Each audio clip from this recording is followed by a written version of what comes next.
It is Thursday, June 4th. Joe Delarone, Ujats, and welcome to the COVID-19 Task Force Daily Update. On today's program, we're going to talk to a couple of the professionals. We're talking professional nurses, that is, both from the Kahnawake Memorial Hospital Center, and there is plenty to talk about today. We'll start off with as everybody's watching the news, you're seeing more and more people wearing masks. We've talked about it on this program in the past, but it's time to do, I guess, a fuller report on this, and there's no one better to talk about it than Leslie Walker-Rice, who is the Infection Prevention and Control Manager over at the Kahnawake Memorial Hospital Center. She's, again, a nurse, and she joins us to talk about masks and doing it right. And there are so many different types. Leslie, first of all, welcome to the program. How are you? I'm very well, Joe. Thank you. All right, nice to. I'm sure you're pretty happy. You got the boat ready to go. I think I heard you're out on the water the last couple of days, so it's, I'm sure you're happy about that. In the meantime, you've been pretty busy at work. Tell us about what's going on with these masks.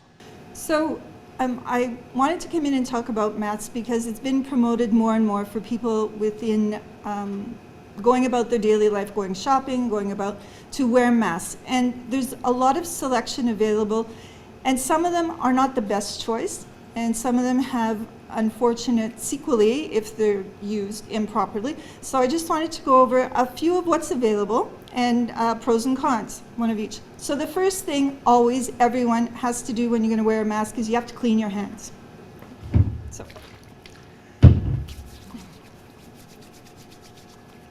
Always, because you're going to touch your face. So the first mask is a procedure mask that I'm going to show you. This is something that's available commercially in a pharmacy. You put it on. It only has one little thing to hold it. You have a nose clip.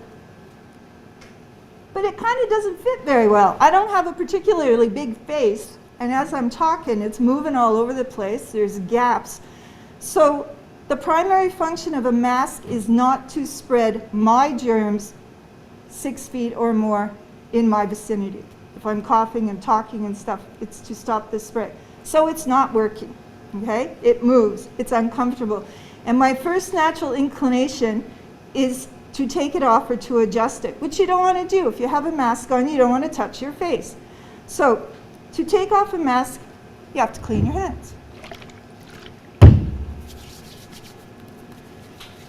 And you don't want to touch, you don't do this, you do this, and you take it off, and you throw it in the garbage. Okay.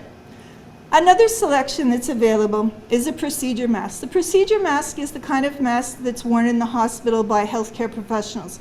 There's 3 layers.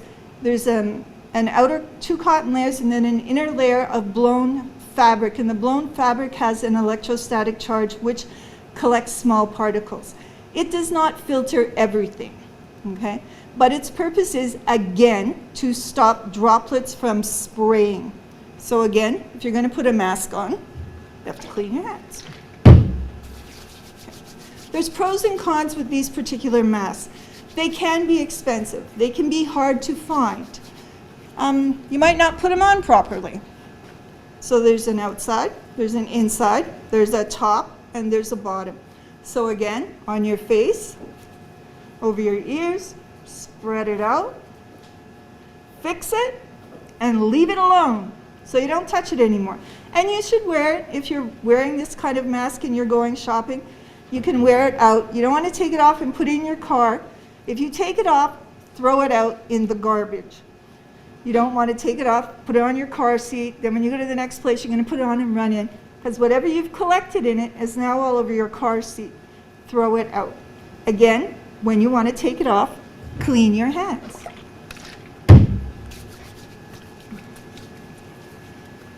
And without touching your face, handle off, garbage, gone. So just to illustrate, inside, there's these little, the bits, okay? So another choice that's available right now are homemade masks. Now the advantage of homemade masks right now for the general public, they too will stop droplets from spraying. They're inexpensive. This is one that the hospital purchased to give away. we have a few for people. They have, it's cotton, so it's washable. The weave is quite close. It feels like nice Egyptian sheets. It's actually quite nice. If I hold it up to the light, I can't see through it. And again, if I'm going to put it on, I clean my hands.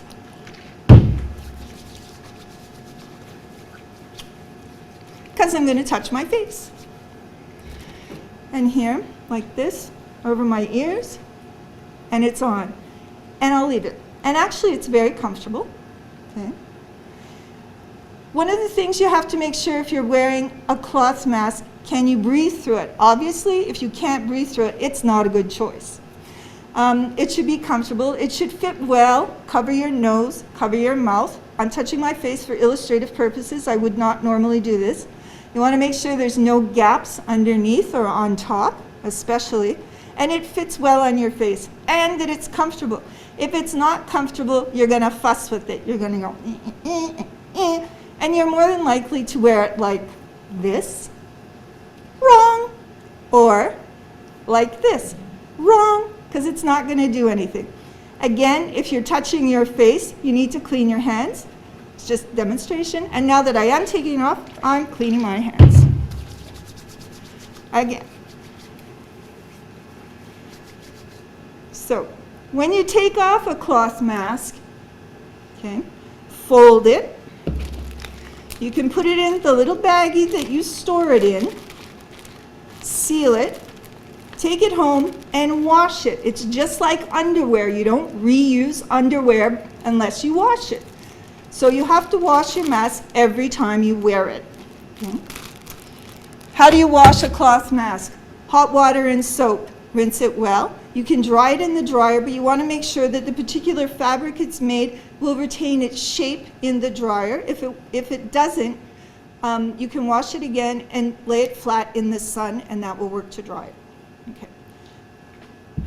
Also available, you can see these clever little things. Some people might just choose to wear this. It's pretty cheap. They have them at home. They're not going to filter a lot because they are, I can see through it, okay? But it might be an option for some people who are too cool to wear the other kind of masks. Okay. Lastly, there are face shields. Face shields go on like this. Face shields go on like that. Okay. The problem with face shields are that it doesn't collect anything, and the purpose of a mask is to collect your exhaled air, okay, or the droplets or whatever, especially if you're talking moistly. So, the face shield will prevent someone who is close to you from spraying you, but it really doesn't collect anything, and everything's going to fall on your shirt, and you don't want that anyway. And that's all I have to say today. So. All right, how about, Leslie, how about you, what you've shown there are the professional models. A lot of people are doing this at home. Since this all started, more and more people, you see it on the news, they're creating their own with their own homemade designs. Give us some of your observations on that. Well, you know, the recommendation is that it's made of cotton or linen because the weave can be quite, you know, very fine. And when you wash it, you know what jeans do, they shrink down. Well, the mask will shrink down and it becomes harder for particles to go through. I mean, they're not 100% impermeable, but they certainly will stop things from spraying. And they'll collect, you know, debris if you're a messy talker. They need to be comfortable. They need to be inexpensive. You know, for some people, it's a fashion statement. You can actually get designer masks now, and if that's what's going to take it for people to wear them, then so be it. Yeah, for some, I guess, yeah. they need to be cool. They need to be look cool. Well, I'd like to thank you for the presentation, and I think in terms of this, you can't have enough information out there, because we watch TV every day, watch the news, and you see so many people who now are wearing a mask, but they have it down under their nose or under their chin, and we need to make sure we do this thing properly. So before you leave, any last thoughts? My last thought is these are not recyclable, and they're everywhere. They're being just strewn about. They're really intended to be worn by healthcare professionals who know how to discard them properly. They get thrown away so that whatever they have collected is not being shared amongst the general population. You take them off your face, they go in the garbage. They don't go in the parking lot on the ground. And more you see them, and they're really not recyclable. So a better choice right now for the general public is something that can be recycled. It's also less expensive. It's better for the environment. All right. Well, thank you so much for taking time to talk to us this beautiful Thursday afternoon. Leslie Walker-Rice of the Kahnawake Memorial Hospital Center. She is the Infection Prevention and Control Manager. All right, we move on the program to, we have coming up Robin Dyer from the Kahnawake Memorial Hospital Center. Before we get to her, we, of course, this week opened up business in Kahnawake on Monday. After a hectic start, things have begun to settle down, and in a moment we're going to talk about how that has affected or not affected the Kahnawake Memorial Hospital Center. Especially, we talk about the people who are in the hospital. These are the people we've talked from the very beginning at the task force about making sure that our elders are protected. Speaking of those elders, we are fortunate today to have some wishes from some of the elders from the Kahnawake Memorial Hospital Center.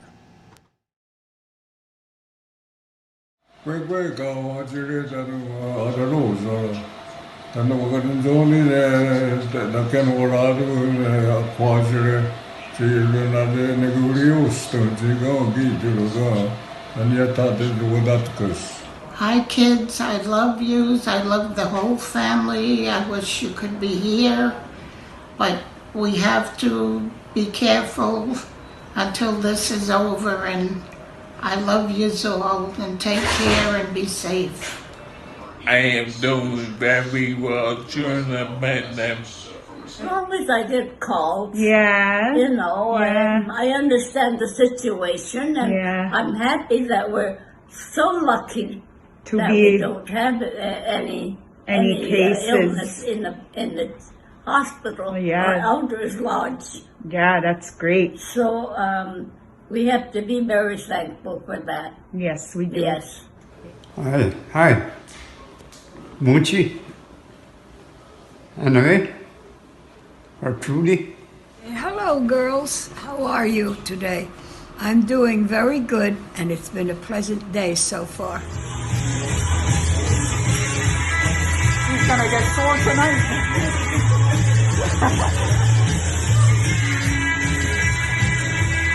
And Portland's on the south side, high up on the ridge, just about a mile from the Mississippi Bridge.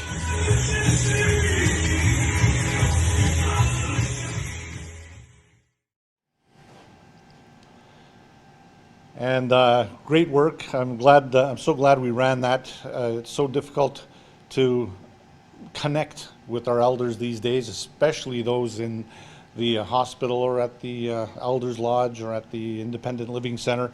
And I hope we see more of this. Actually, we saw some last week from the Elders Lodge.